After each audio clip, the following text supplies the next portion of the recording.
आज गांधी जयंती है। राष्ट्रपिता महात्मा गांधी, राष्ट्रपिता मोहनलाल करमचंद गांधी, मोहनदास करमचंद गांधी की जयंती है।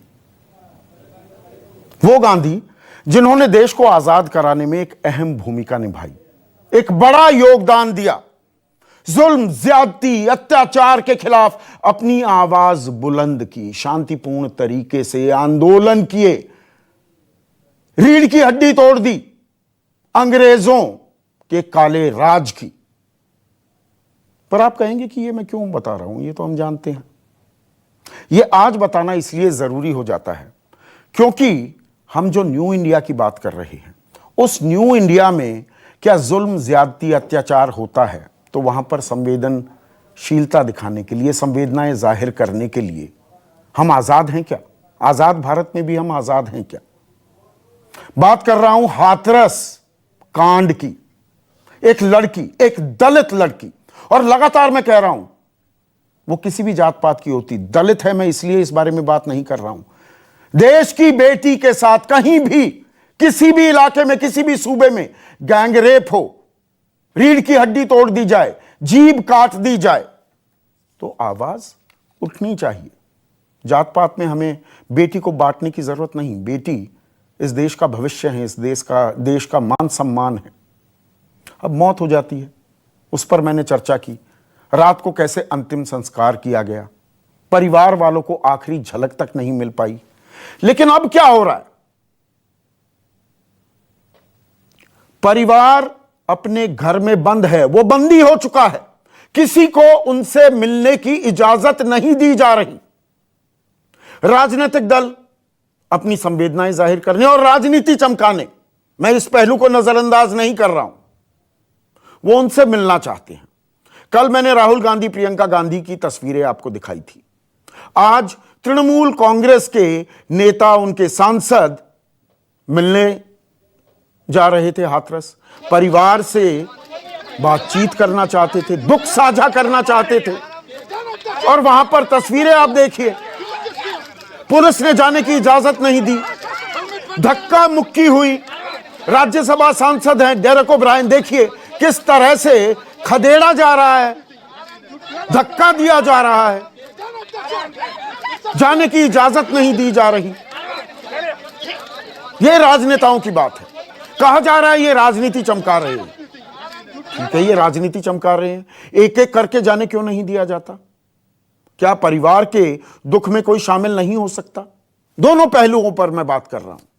और बात सिर्फ राजनेताओं तक खत्म नहीं होती या परिवार को बंदी बनाने तक खत्म नहीं होती। कल मैंने दिखाया था डीएम किस तरह से धमका रहे हैं, दबाव बना रहे हैं परिवार पे कि ये मीडिया तो चला जाएगा, हम ही यहां पर होंगे, बार बार बयान मत बदलो। बयानों पर भी मैं आऊंगा।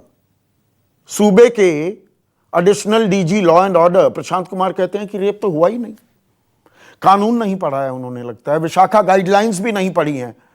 डाइंग डिक्लेरेशन दी है लड़की ने, मरते वक्त का बयान दर्ज कराया है जिसमें, और ये कैमरे पर है, जिसमें कहा गया मेरे साथ गैंगरेप किया गया है।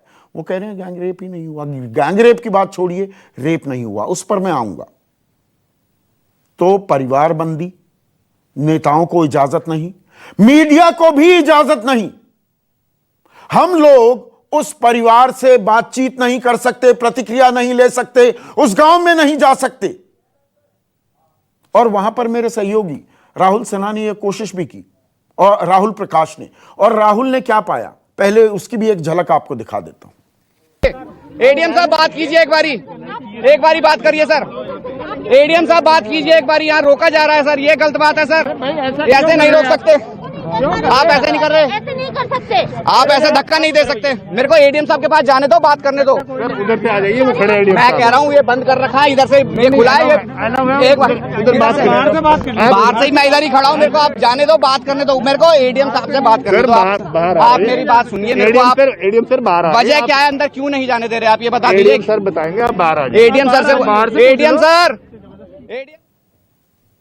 तो नेता नहीं जा सकते, चलिए राजनीति चमका रहे हैं। मीडिया क्यों नहीं जा सकता? चौथा खंबा कहा जाता है मीडिया को। हम वहां जाकर सूरत हाल पर रिपोर्टिंग क्यों नहीं कर सकते? परिवार से क्यों नहीं मिल सकते? हम कौन सी राजनीति चमका रहे हैं? पुलिस वाले बात नहीं करने देते वरिष्ठ अधिकारियों से। यह कौन सा न्यू इंडिया है? यह भी अपने आप में सवाल है। और यह सिर्फ हाथरस तक महदूद नहीं है। अब देश के अलग अलग हिस्सों में धरना प्रदर्शन हो रहे हैं, लोग आवाज उठा रहे हैं, राजनेता भी आवाज उठा रहे हैं, लेकिन आवाज उठाने पर अब लाठियां भी भांजी जा रही हैं। लखनऊ की आपको तस्वीरें दिखा रहा हूं। राष्ट्रीय प्रवक्ता है समाजवादी पार्टी के अनुराग भदौरिया, उनकी बैक की, उनकी कमर की ये तस्वीरें दिखा रहा था। वो अभी चर्चा में भी शामिल होने वाले हैं। डंडे बरसाए गए, लाठियां बरसाई गई। हजरतगंज में, लखनऊ में, वहां पर भी हिंसक प्रदर्शन हुआ। प्रदर्शन पहले शांतिपूर्ण था, जोर आजमाइश होने लगी, पुलिस ने दबाव दिया तो वहां पर झड़प भी हुई। हजरतगंज की भी आप तस्वीरें देखने वाले हैं। और सिर्फ हजरतगंज की बात नहीं है, दिल्ली में भी जंतर मंतर पर लोग धरने पर बैठ गए। लेकिन एक अजीब सी चुप्पी है, एक अजीब सी तालेबंदी है। मतलब इस मामले पर, पूरे मामले पर मानो लॉकडाउन कर दिया गया। लॉकडाउन से आप, मैं, हम सब अब भली भांति वाकिफ हो गए हैं। कोरोना काल में, संकट काल में, संक्रमण काल में हमने लॉकडाउन देखा है। लेकिन यहां पर हाथरस वारदात को लेकर, इस हैवानियत, दरिंदगी को लेकर एक लॉकडाउन है। कोई किसी से नहीं मिल सकता। तो हकीकत तक कैसे जाएंगे? परिवार की पीड़ा, उसके दुख, उनकी दिक्कतों पर बातचीत कैसे होगी? लेकिन बातचीत की फुर्सत कहां? हकीकत जानने की फुर्सत किसे कहां है? दरअसल राजनीति हावी हो रही है, बयानबाजी की जा रही है। और बयानबाजी कैसे की जा रही है, कैसे आरोप लग रहे हैं एक दूसरे पर, यह भी सुनिए। लेकिन ये कौन सी कांग्रेस की नीति है कि राजस्थान पर चुप है आप? जहां और विपरीत घटना हुई है वहां तो कुछ नहीं बोल रहे हैं प्रियंका और राहुल गांधी, और यहां जाकर के पूरा ड्रामा कर रहे हैं। ये ऐसा कैसे चलेगा? और हम लोग का कमिटमेंट देखिए कि हमारी सरकार है, वो कानून मैंने ही मूव किया था।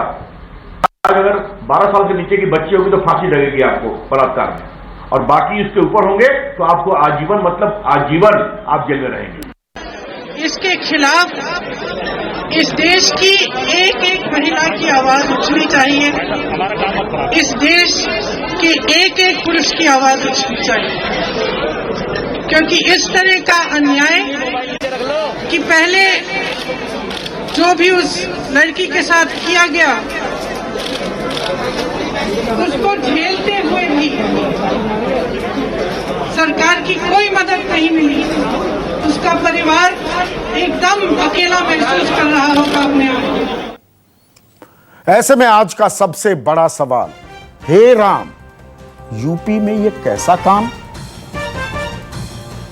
और परिवार को रोको, नेताओं को रोको, मीडिया को रोको, बस यही है न्यू इंडिया।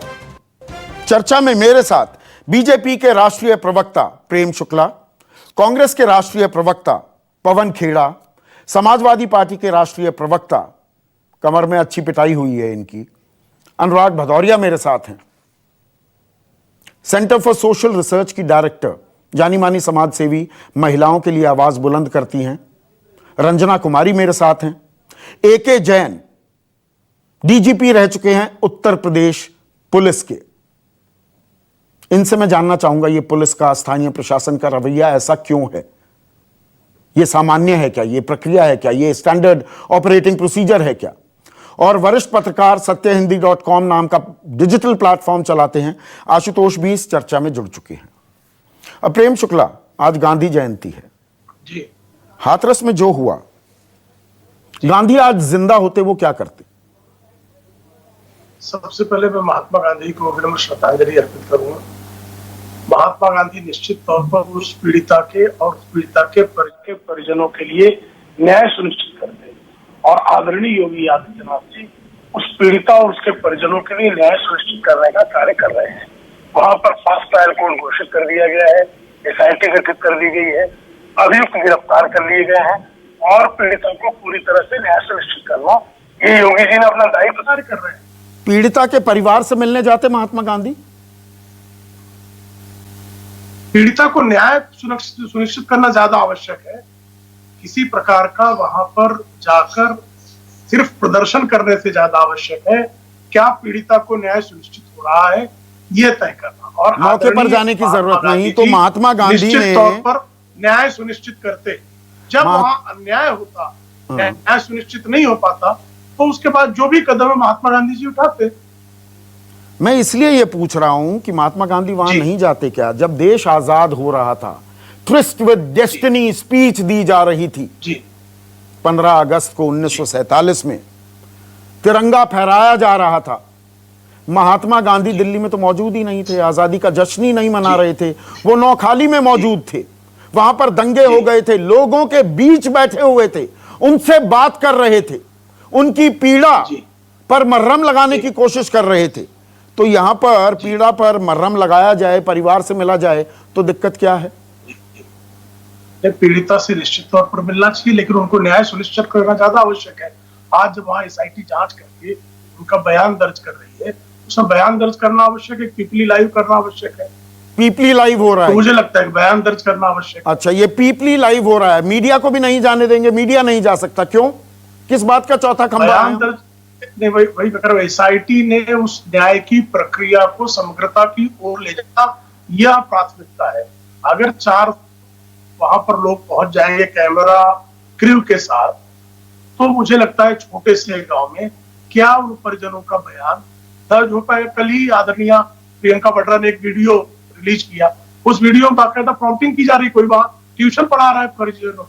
तो मुझे लगता है कि एक पीड़िता परिवार को पूरा न्याय देना यह संवैधानिक दायित्व अच्छा, है। राजनेता और उसका ट्यूशन निर्वाह पढ़ा पूरी तरह रहे से हैं, किया प्रेम जा रहा है। शुक्ला, और जो इलाके के डीएम हैं, और कल मैंने बयान चलवाया और सुनाया, तो दोबारा नहीं सुनाऊंगा, है मेरे पास अगर आप सुनना चाहेंगे, जिसमें वो कह रहे हैं अरे ये मीडिया वाले तो चले जाएंगे, रहेंगे तो हम ही, रोज रोज बयान मत बदलो, हमसे ही निपटना पड़ेगा, हम ही हैं जो मदद कर सकते हैं।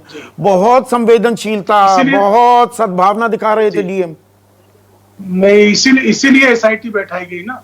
ये डीएम का कंडक्ट फेयर माना जाता तो एसआईटी क्यों बैठाई जाती? तो एसआईटी पर रिपोर्टिंग नहीं होगी, मतलब ये न्यू नॉर्मल है।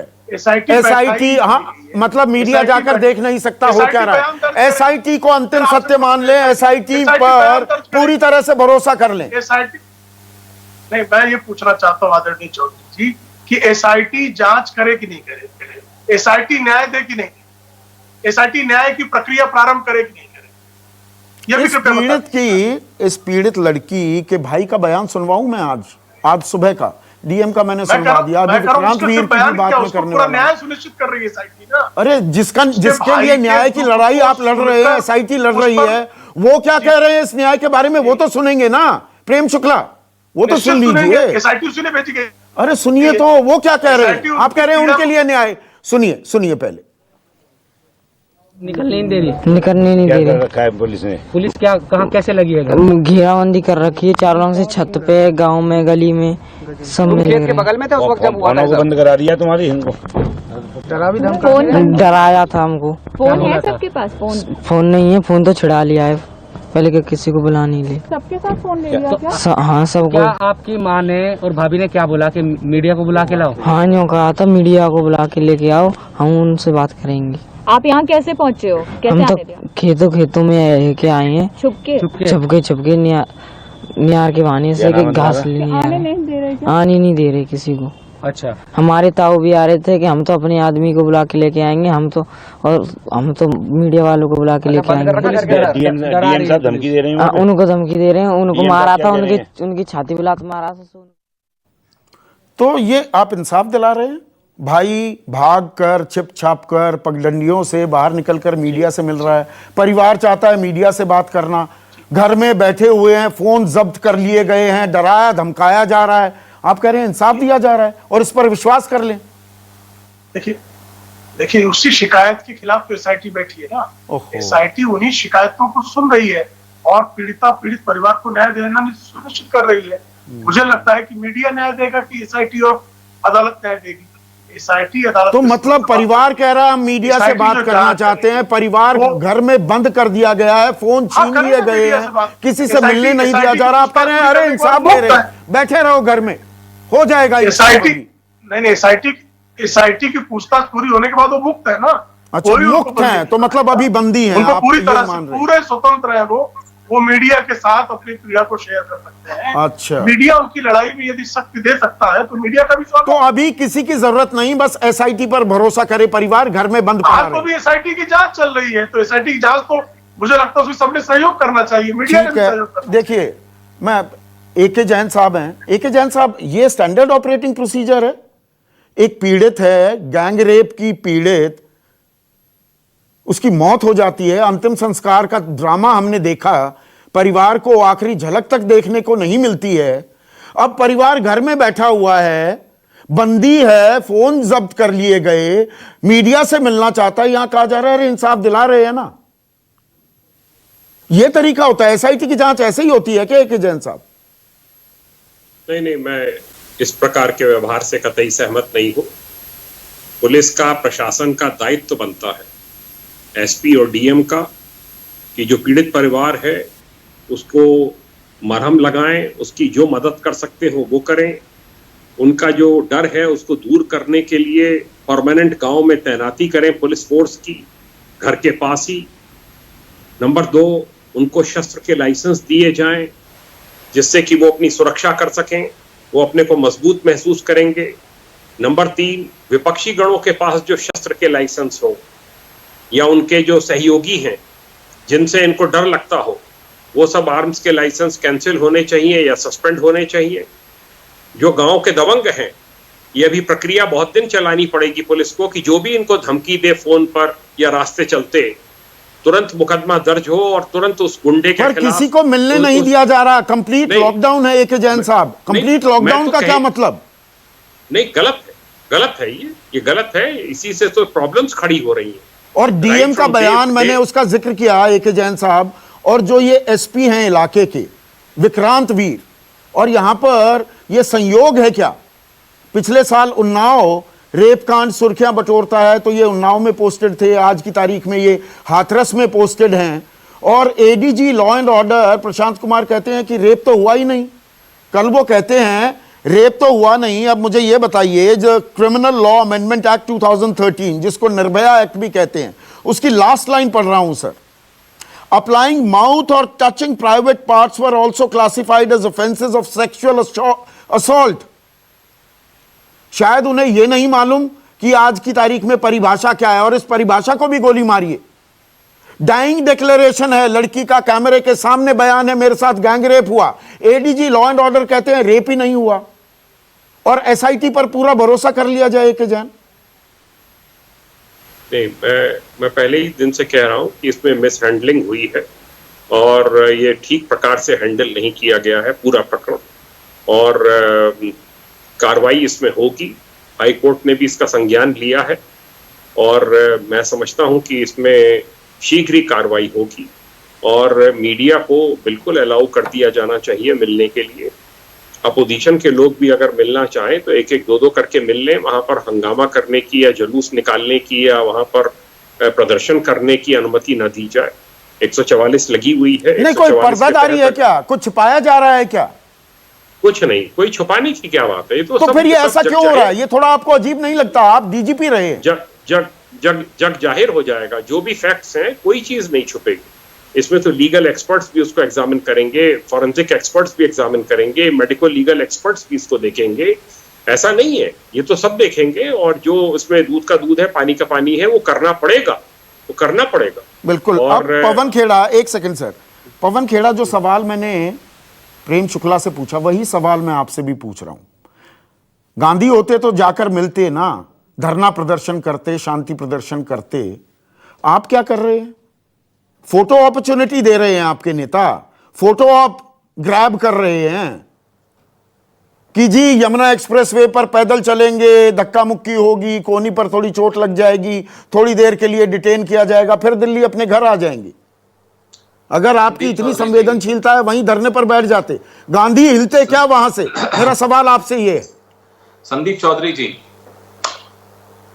गांधी के लिए तो इन्होंने कह ही दिया स्पष्ट तौर पे, हमारे मित्र प्रेम शुक्ला जी ने, कि वो पीपली लाइव करते थे। नहीं, उनके बारे में नहीं कहा, उन्होंने कहा अभी पीपली लाइव हो रहा है। आपने नौखाली का उदाहरण दिया, उसके जवाब में उन्होंने कहा कि पीपली लाइव नहीं होना चाहिए। तो मैं समझ रहा हूं इनकी मानसिकता क्या है, खैर उस पर छोड़िए। अब आरोप लगाया जा रहा है कि राहुल गांधी, प्रियंका गांधी राजनीतिकरण कर रहे हैं या राजनीति कर रहे हैं। वहां जाकर मैं आप पर आरोप लगाता हूं संदीप चौधरी साहब कि आप पत्रकारिता कर रहे हैं। ये आरोप में कोई दम है मेरे इस आरोप में कि आप पत्रकारिता कर रहे हैं? यही तो आपका काम है, पत्रकारिता करना। शब्दों से खेल रहे हैं पवन खेड़ा, आप शब्दों से खेल रहे हैं। मेरा सवाल ये है, फोटो अपॉर्चुनिटी, पैरा ट्रूपिंग कर रहे थे क्या राहुल गांधी, प्रियंका गांधी? अगर इतनी संवेदना है वहीं धरने पर बैठ जाते, आमरण अनशन देते, तस्वीरें खिंचवाई घर में वापस। आपके सवाल पे भी आ रहा हूं। अब मैं आप पर या आपके बाकी साथियों पर आरोप लगाऊं कि आप टीआरपी के लिए कोई स्टोरी करते हैं, ये कहां तक मेरा आरोप? नहीं करते हैं ना लोग टीआरपी के लिए स्टोरी। मैं आपकी बात मैं देता हूं, मैं सीधे जवाब देने वाला पत्रकार हूं।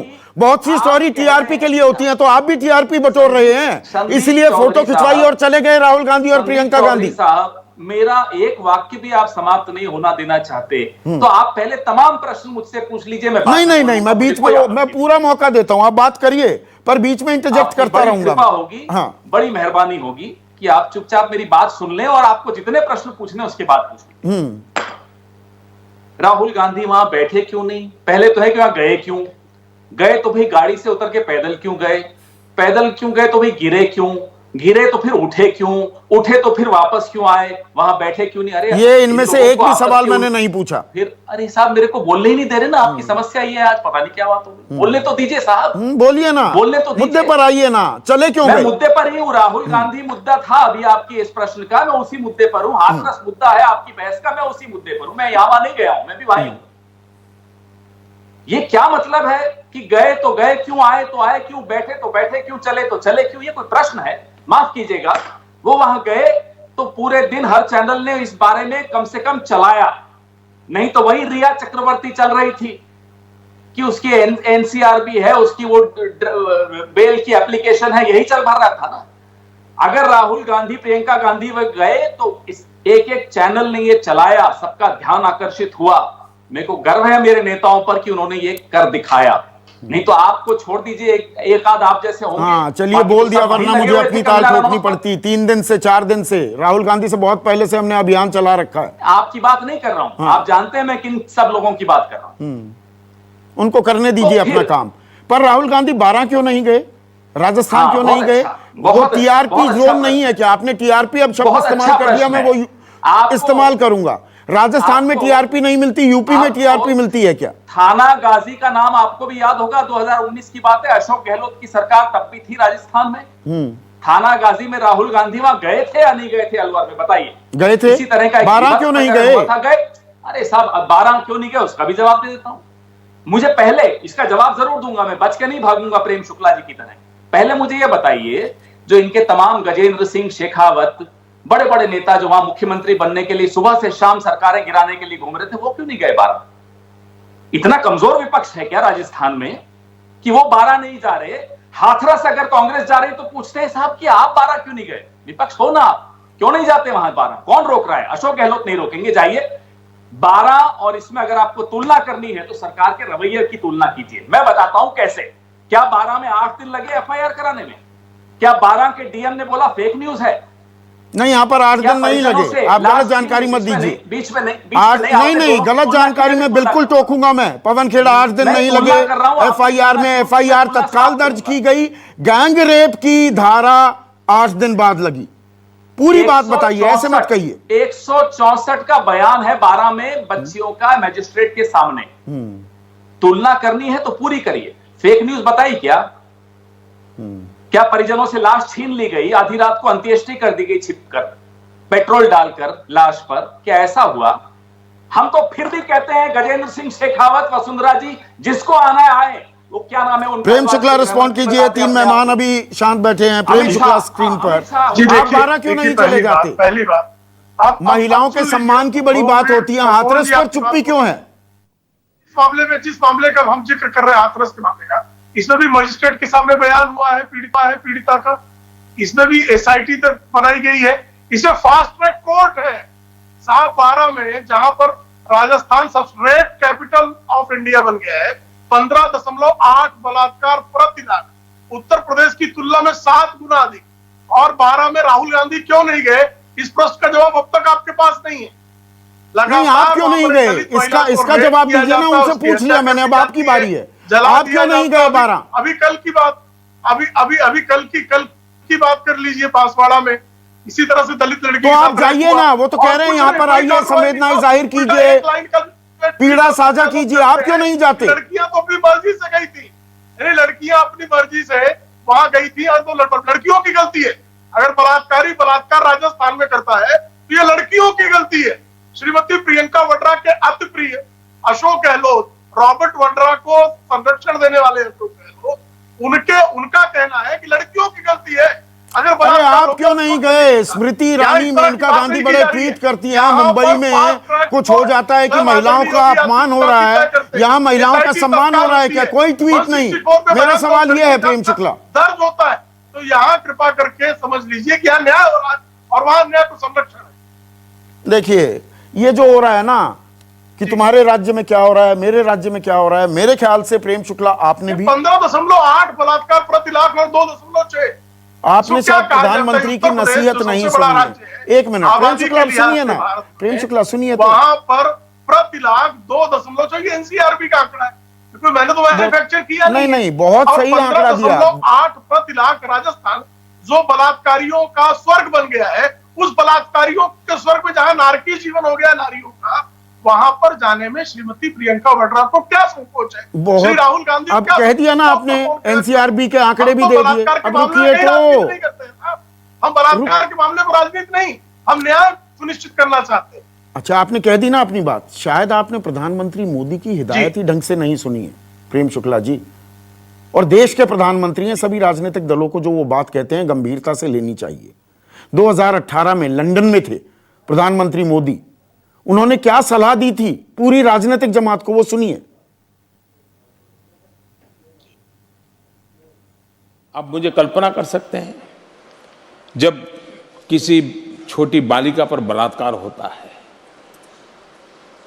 कितनी दर्दनाक घटना है जी। लेकिन क्या हम ये कहेंगे कि तुम्हारी सरकार में इतने होते थे, मेरी सरकार में इतने होते हैं? मैं समझता हूं इससे बड़ा गलत रास्ता नहीं हो सकता है। बलात्कार होता है। एक बेटी के साथ ये अत्याचार कैसे सहन कर सकते हैं?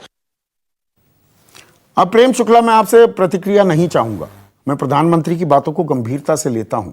रंजना कुमारी, कोई इस बात पर कुछ तवज्जो भी दे रहा है? राजनीति हो रही है, तुम्हारे यहां ज्यादा, तुम्हारे यहां ज्यादा, हम हैं पाक साफ, हम सम्मान करते हैं, हम ही इज्जत बचाते हैं, यह राजनीति आ गई और गैंगरेप की घटनाएं लगातार बढ़ती ही जा रही हैं। देखिए संदीप जी, ये सभी जो आपके चैनल में बैठे और तमाम और कार्यक्रमों में मैं लोगों से मिल रही हूं, इन्हें कुछ लेना देना नहीं है। इनके मन में कोई भी एक अंश भी इनके मन में दुख तकलीफ या कुछ भी नहीं है। ये लोग सिर्फ यहाँ आकर के राजनीति खेल रहे हैं और जो जाके यहाँ वहां, हमारे शर्म नहीं आती कहने में। 7% रेप, एक लड़की का रेप भी रेप है कि नहीं है?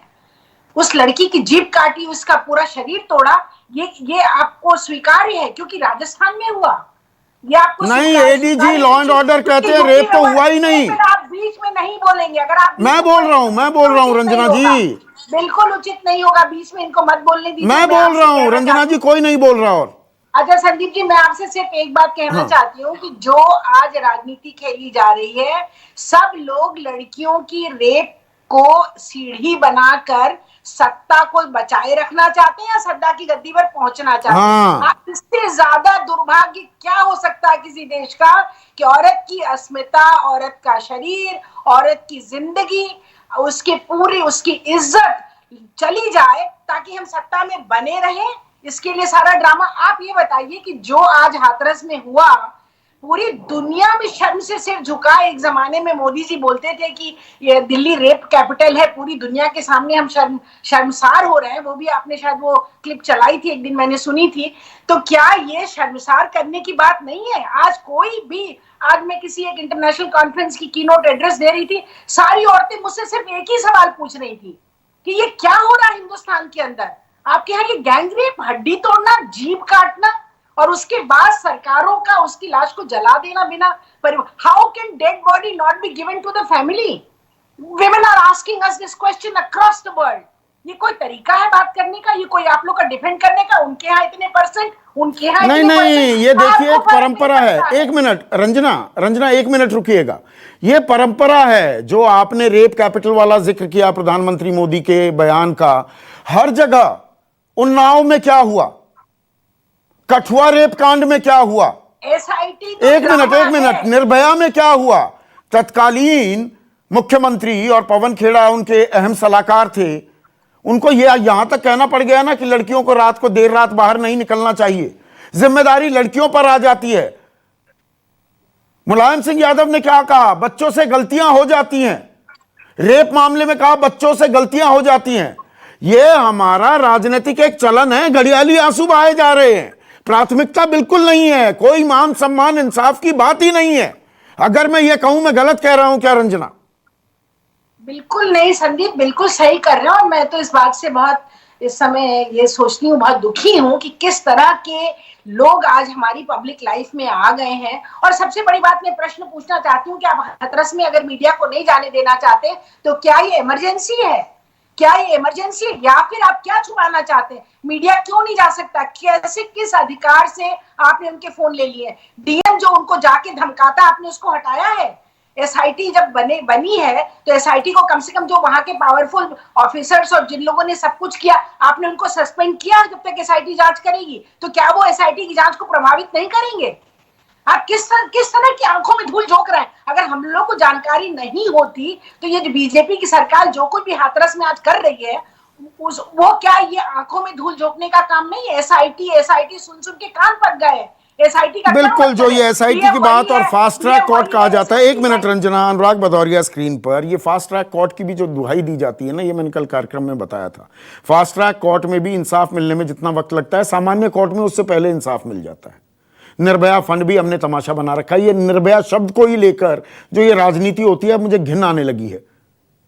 ये मैंने पहले भी कहा है। लेकिन अनुराग भदौरिया, अब आपकी कमर पर आज लठ बरसाए गए हैं, लाठियां बरसाई गई हैं, रात को भी सोने में परेशानी होगी, पर आप शांतिपूर्ण प्रदर्शन कीजिए।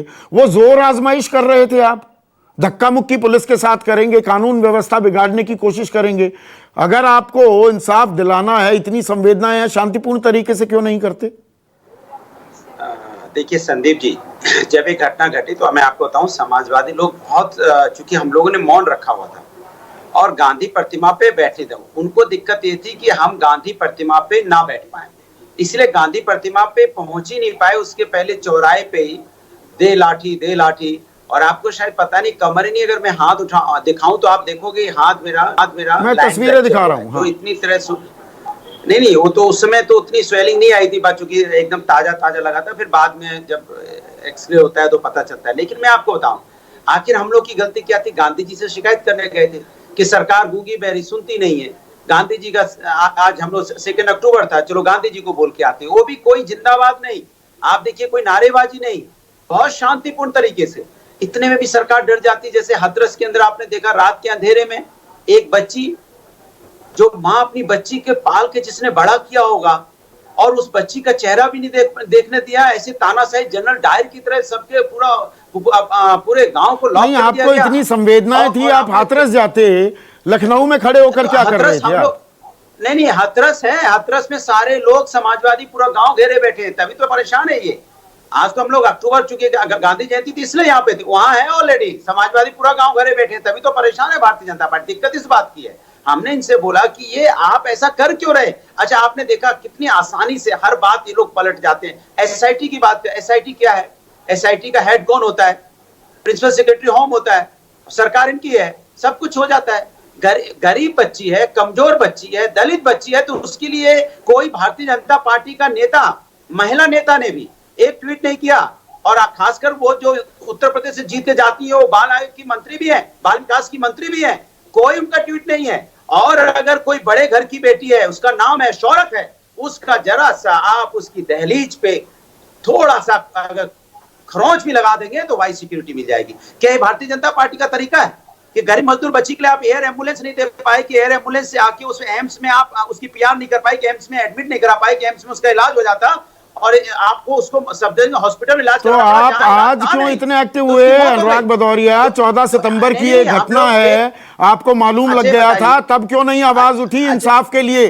पहले हाथरस अस्पताल ले जाया गया, फिर अलीगढ़ ले जाया गया, फिर सफदरजंग ले जाया गया, आप बड़ा याद आने लगा कि एयर एम्बुलेंस में ले जाते।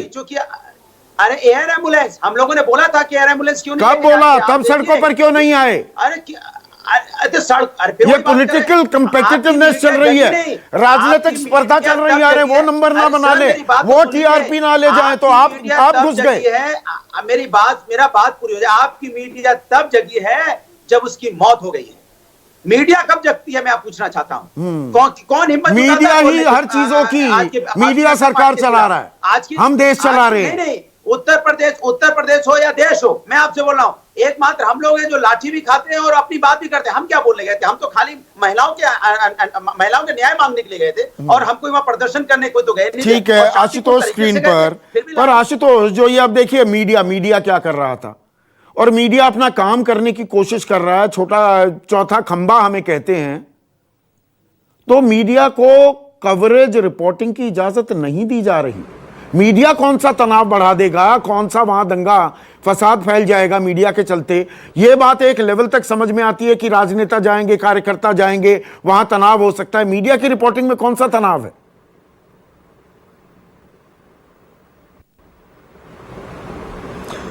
देखिए संदीप जी, मैं अभी प्रेम शुक्ला जी को सुन रहा था। ब्रेजन तरीके से अगर कोई मीडिया का अपमान कर सकता है तो प्रेम शुक्ला जी ने भी आपके टीवी चैनल पे किया है। अगर मीडिया अपना काम करता है तो उसको ये पीपली लाइव बताते हैं। मतलब कोई राजनीतिक दल का प्रवक्ता कितना इनसेंसिटिव हो सकता है, कितना तानाशाही हो सकता है, ये उनके बयान से रिफ्लेक्शन आ रहा मुझे। अगर हाईकोर्ट के ऑर्डर के बावजूद, और मेरे पास उसकी कॉपी है, हाईकोर्ट का ऑर्डर का पेज नंबर 9 पैरा नंबर 2, साफ तौर पर कोर्ट ने लिख रखा है कि अगर किसी राज्य के अंदर अगर उसके संवैधानिक अधिकारों का अतिक्रमण हो रहा है, और इसलिए अतिक्रमण हो रहा है क्योंकि वो वहां पे कमजोर तबके से आते हैं, तो मैं ये होने नहीं दूंगा। और सुप्रीम और इलाहाबाद हाई कोर्ट ने गांधी जी के कोर्ट से अपनी बात को शुरू किया है। इससे ज्यादा इंडिक्टमेंट किसी सरकार का हो ही नहीं सकता। और जिस सरकार का एडीजी, मैं नाम लेता हूं उसका, जो करना हो कर ले, वो नाम है प्रशांत कुमार। एसआईटी क्या जांच करेगी? एसआईटी ये जांच करेगी जिसने पहले कह दिया कि चूंकि स्पर्म नहीं है इसलिए बलात्कार हुआ नहीं। मतलब इतनी बेशर्मी एडीजी रैंक का कोई ऑफिसर कैसे कर सकता है? इतना स्वाब लिया गया 8 दिन बाद। मैंने मेडिकल डॉक्टर से बात की, 3 दिन में आपके एविडेंस सीमन सूख जाता है। तो संदीप आप भूल जाइए, क्या किसी लड़की के साथ बलात्कार तभी माना जाएगा जब स्पर्म होगा? कोई कानून का जानकार, इतने ऊंचे पद पर रहने वाला आदमी, क्या उसको रेप की परिभाषा मालूम नहीं है? और क्या उनको इस जेएस वर्मा कमेटी की जानकारी नहीं है? यह एरोगेंस है, यह बदतमीजी है प्रशासन की। और ऐसे ऑफिसर को सैक कर देना चाहिए, क्योंकि वो आदमी खुलेआम बैठकर मजाक उड़ा रहा है। और इतना ही नहीं, उसने कल प्रेस कॉन्फ्रेंस में यह भी कहा है कि हम ऐसे लोगों की पहचान करें जो अफवाह फैला रहे हैं, उनके खिलाफ लीगल एक्शन होगा। यह धमकी दी जा रही है। और आज जिस तरीके से उस बच्चे ने बताया है कि उस डीएम ने उसके ताऊ के सीने पर लात मारी है और वो उसका ताऊ जो है वो बेहोश हो गया है, ये हम किस दुनिया में रह रहे हैं? रात को 2 बजे ये कौन सा हिंदू संस्कार है? और ये जो भगवा वस्त्र पहन के वहां के मुख्यमंत्री महोदय बैठे हुए हैं जो अपने को धर्मराज मानते हैं, क्या बताएंगे किस शास्त्र में लिखा हुआ है कि रात के 2 बजे परिवार अंतिम संस्कार नहीं करेगा, पेट्रोल डाल के जला दिया जाएगा? अगर ये किसी अपर कास्ट की लड़की के साथ होता, अगर ये किसी अमीर परिवार के साथ होता, तो आज हिंदुस्तान के अंदर आग लग गई होती। लेकिन चूंकि वह कमजोर हैं, इसलिए आपने उनके घर को भी घेर रखा है। उनके ताऊ को आप लात मारेंगे, रात को 2 बजे आप उसकी परिवार को आग लगा नहीं। इलाहाबाद हाई कोर्ट ने अपने ऑर्डर में, कहती रह गई कि बेटी का इलाहाबाद हाई कोर्ट ने अपने ऑर्डर में अनुच्छेद 21 का भी जिक्र किया है, right to life. And right to life, जीने का हक जो हर नागरिक को, हर भारतीय को दिया है हमारे संविधान ने, उसमें डिग्निटी इन डेथ भी शामिल है। डिग्निटी इन डेथ भी शामिल है राइट टू लाइफ में। संदीप हाई कोर्ट ने इतना ही नहीं किया है, उत्तर प्रदेश की सरकार ने सुप्रीम कोर्ट के 1995 के ऑर्डर का उल्लंघन किया है, मुंबई हाई कोर्ट का उल्लंघन किया है, कलकत्ता हाई कोर्ट का उल्लंघन किया है और 2009-2012 के हाई कोर्ट के ऑर्डर का उल्लंघन किया है, जिसमें स्पष्ट तौर पर लिखा गया है कि डिसेंट बरियल होना चाहिए। और सबसे बड़ी बात यह है, आप सोच सकते हैं कि कोई सरकार इतनी निष्ठुर, क्रूर, विभत्स अश्लील हो सकती है कि एक मां अब कह रही कि मुझे बेटी के चेहरा दिखा दो। आपका खून क्यों नहीं खोलता है? और प्रेम शुक्ला जी बैठे, इनका खून क्यों नहीं खोलता है? आपने गंभीर आरोप लगाए हैं। खोलता है और नरेंद्र मोदी का खून क्यों नहीं खोलता है? उनके परिवार में अगर किसी लड़की। प्रेम शुक्ला रिस्पॉन्ड कीजिए। देखिए, बौखलाहटों का कोई उत्तर नहीं होता, फिर भी मैं कह रहा हूं कि न्याय सुनिश्चित करना यह संवैधानिक दायित्व है और न्याय सुनिश्चित किया जा रहा है। एडीजी कहते हैं बलात्कार ही नहीं हुआ, सारी ऑब्जर्वेशंस की धज्जियां उड़ती हैं, अंतिम संस्कार किस तरह से किया गया उस बारे में जवाब दीजिए ना। अधिकार का भी आदर करते हैं, इससे अधिक जो है इसको कोई उत्तर देने की आवश्यकता नहीं है। उस लड़की को न्याय देना ये हमारा दायित्व है। किसी की बौखलाहट का ही अगर अवसर है तो बौखलाए, बड़बड़ा सकता है। मैंने पीपली लाइव अगर कहा है तो पीपली लाइव क्या हुआ नहीं करता है क्या? मीडिया खुद ही एक दूसरे का पीपली लाइव स्टूडियोज में कितना गए हैं आप प्रेम शुक्ला? ये जो पीपली लाइव चल रहा है इंसाफ के नाम पर मुंबई में, कितनी चर्चाओं में बैठे? अच्छा, वो पीपली लाइव की चर्चाओं में शामिल होते हैं आप बड़े खुश होकर? पढ़ रहे हैं, मेरे समझ के बाहर है। इतनी बिफरने, इतने बौखलाहट की आवश्यकता नहीं है। और अभी राजस्थान में जब मैं कहता हूँ इतने बलात्कार है, आज कोसी के मुंह में फेविकोल जम जाएगा, क्योंकि उनको पता है कि जिस कांग्रेस के चारण भाग की भूमिका में ये रहे। मैंने वही इसीलिए प्रधानमंत्री का बयान सुनवाया। शायद प्रधानमंत्री जो कहते हैं आप उसे गंभीरता से नहीं लेते। तो कांग्रेस के आप नहीं बोलेंगे, बोलिए आप, लेकिन हमको हमारा धर्म है, उस लड़की के साथ निष्ठुरता हुई है, नृशंसता हुई है। ठीक है, प्रधानमंत्री की भी बात नहीं मान रहे। 1 मिनट, पवन खेड़ा 30 सेकंड का रिस्पॉन्स चाहूंगा। एसआईटी पर भरोसा क्यों नहीं करते? बात एसआईटी पे भरोसे की नहीं, और ये बार बार जो ये तुलना करते हैं, मुझे इससे बड़ी पीड़ा होती है। आप हिंदुस्तान के किसी भी कोने में बलात्कार होता है, देश के लिए वो कलंक है। वो राजस्थान में होता है, किसी की भी सरकार हो, गलत है। लेकिन सरकारों का उसके प्रति जवाब क्या है, रवैया क्या है, वो और बड़ा कलंक आपने उत्तर प्रदेश में दिखाया। इसलिए कृपया करके ऐसी तुलना करके हमारी बच्चियों का अपमान दूसरी बार मत करिए। आप कहते हैं न्याय होगा, अरे जब वो जीवित थी तब न्याय नहीं हुआ, जब वो मर गई तब उसकी लाश के साथ न्याय नहीं हुआ। अब आपसे कैसे उम्मीद करें, आपसे और आपकी एसआईटी से, कि आप न्याय करेंगे? पर हमें उम्मीद ये भी है कि दरअसल सही मायने में गांधी जी होते वो किस तरह का आंदोलन करते, उसकी आप कल्पना कीजिए। उनका इतिहास पढ़िए, उनकी जीवनी पढ़िए। और आज जो राजनीतिक रोष, आंदोलन, धरने प्रदर्शन हो रहे हैं, क्या गांधी उसकी भी तस्दीक करते? ये भी अपने आप में एक सोचने की बात है। आज आप सभी का बहुत बहुत शुक्रिया। आज के लिए बस इतना ही। नमस्कार, मैं हूं मानक गुप्ता। अगर आपको हमारा ये वीडियो पसंद आया हो तो इसे लाइक और शेयर जरूर करें, और हां, हमें सब्सक्राइब और फॉलो करना ना भूलें, ताकि आप देश और दुनिया की कोई खबर मिस ना करें। तो जुड़े रहिए हमारे साथ और देखते रहिए News 24।